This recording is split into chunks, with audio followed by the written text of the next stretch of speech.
नमस्कार व्यूअर्स, आपका स्वागत है जयपुर डायलॉग यूएसए पे।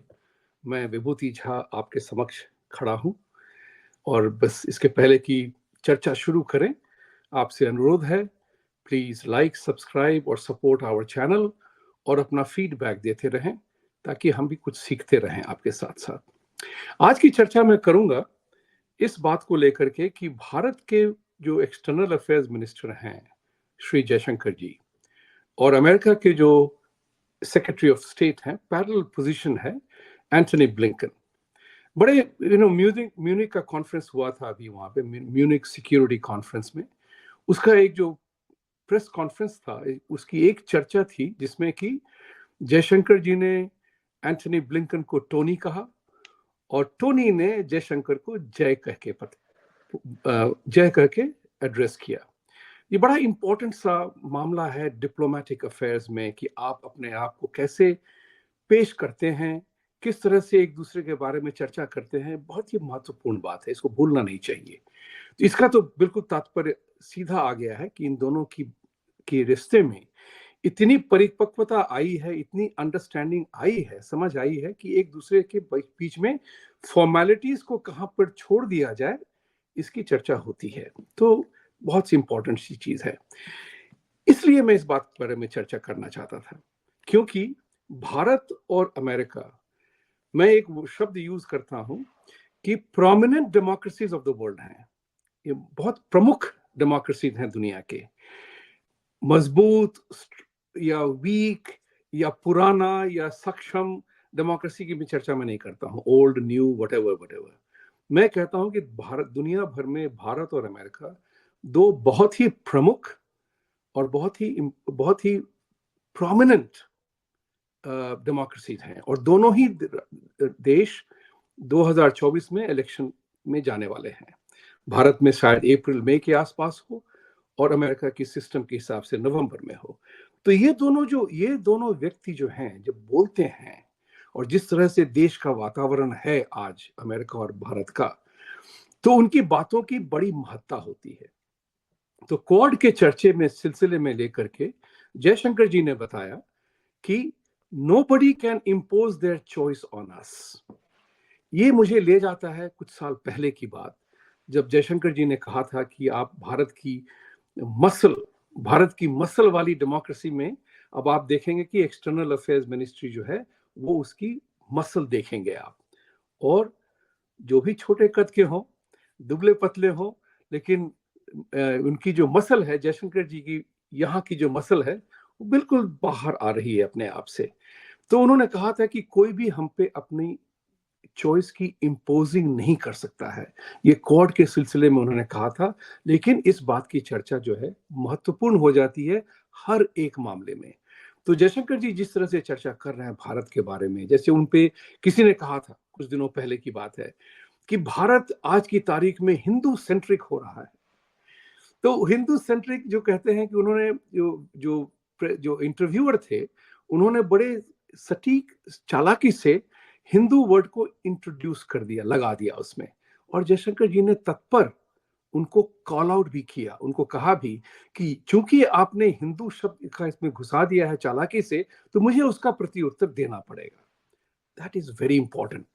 कि कहते हैं कि कोई कुछ चालाकी में, डिप्लोमेसी में कोई शब्द बोल जाता है, तो अगर आप उसका प्रत्युत्तर नहीं करेंगे तो वो हो जाता है मौनम सुकृतनम लक्षणम। आप जानते हैं इस बात को कि अगर आपने किसी बात को तत्पर डिनाई नहीं किया तो लोग समझेंगे कि ये जो है मान गए बात को। तो उन्होंने इस बात को बड़ी अच्छी तरह से कहा कि आज का भारत जो माइनॉरिटी की अपीजिंग और पैंडरिंग करता था वो नहीं कर रहा है।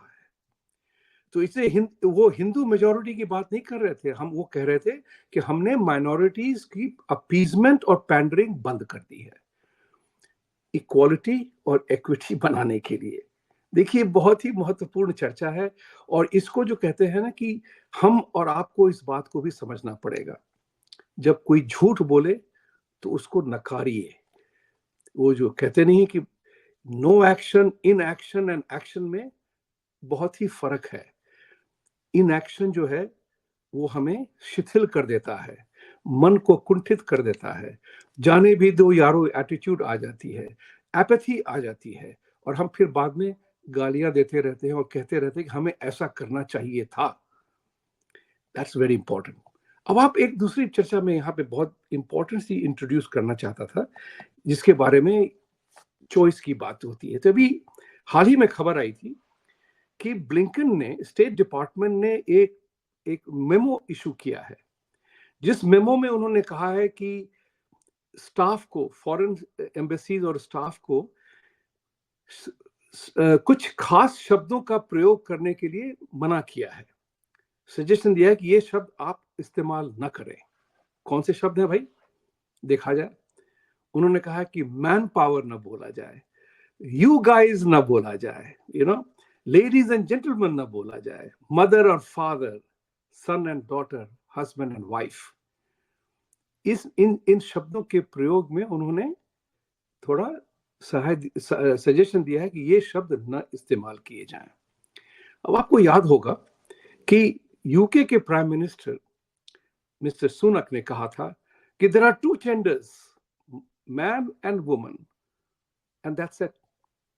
तो एक विचार जो है, जिस तरह से जो वोक सोसाइटी चल रही है, इसको हमें ख्याल रखना पड़ेगा, भारत को खास करके, क्योंकि हमारी प्रथा, हमारी परंपरा स्त्री और पुरुष की बहुत दोनों का बहुत आदर करती है।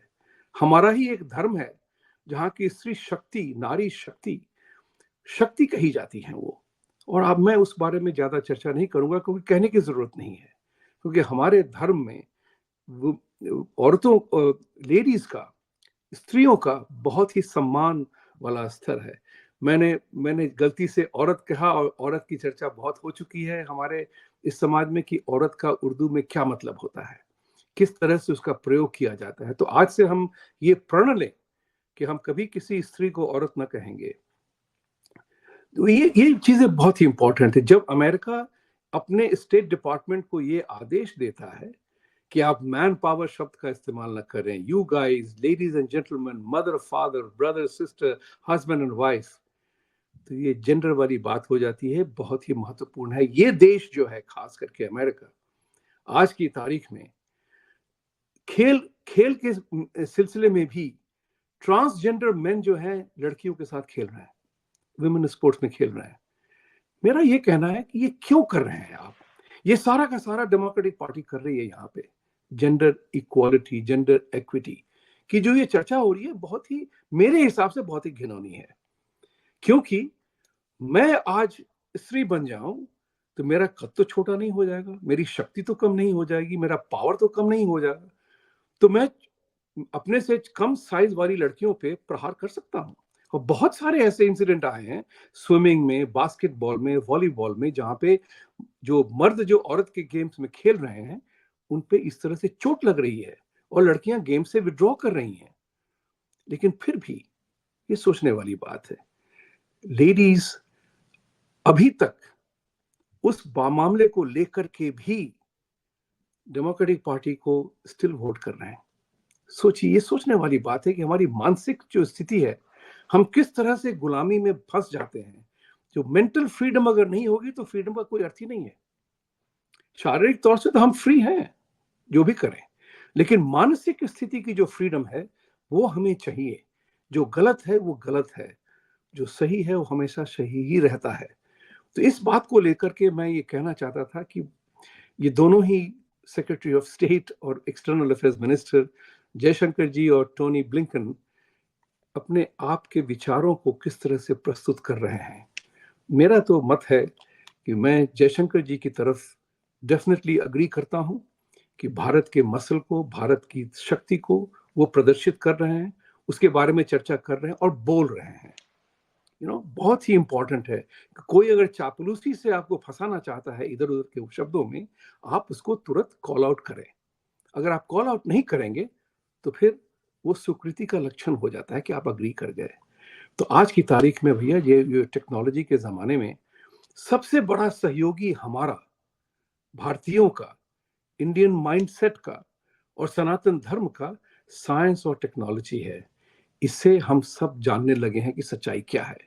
तो ब्लिंकन के जो मेमो है स्टेट डिपार्टमेंट की, जो उन्होंने सारे एम्बेसीज, सारे के सारे दुनिया भर में अपने एम्बेसीज को बोला है ये इन शब्दों का इस्तेमाल न किया जाए, उसका असर नॉर्मल कॉन्वर्सेशन पे भी होगा। तो हमें उनके विचारों को से सहमत होकर के हम भी ना वैसा करने लगे, ये जो चॉइस है ये हमारी चॉइस है। We cannot give in to that. मान गए? समझिए इस बात को, बहुत ही महत्वपूर्ण है। हमारे शब्द लोगों की जिंदगी बदलते हैं, हमारे शब्दों का प्रभाव होता है, और उसको समझने के लिए हमें मेंटल फ्रीडम चाहिए, तभी हम अपनी आवाज से भी उसको बात प्रदर्शित कर सकते हैं। बहुत बहुत धन्यवाद आज के विचार सुनने के लिए। और मैं हमेशा कहता हूं, सत्यमेव जयते। सत्यमेव सत्य को जीतने के लिए आप और हम उठ के खड़े ना हुए तो सत्य अपनी जगह पे पड़ा रह जाएगा, कायम नहीं होगा। बहुत बहुत धन्यवाद। सत्यमेव जयते।